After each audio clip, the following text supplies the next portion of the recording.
একটা সময় থাকে মানুষ তোমাকে নানান জ্ঞান দেবে। তোমার সঙ্গে ঘটে যাওয়া খারাপ ঘটনাগুলো যদি হয় তাহলে তারই জ্ঞান দেবে। এটা করলে ভালো, ওটা করলে ভালো, কিছু না লুকালে ভালো হতো।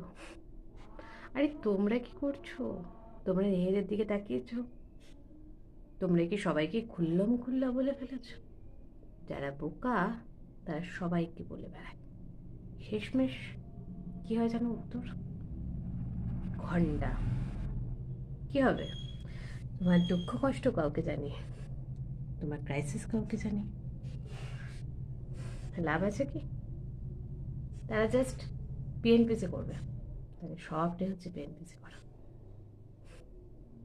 ঈশ্বরকে বলো, তোমার কষ্ট যন্ত্রণা না পাওয়া, অনেক দুঃখ, ভালো লাগা খারাপ লাগা প্রকৃতির সঙ্গে শেয়ার করো, মানুষের সঙ্গে নয়। মানুষের মতন বড় বেইমান, আমাদের মতন বড় বেইমান মানুষ খুব কমই আছে। ভালো থেকো প্রত্যেকে।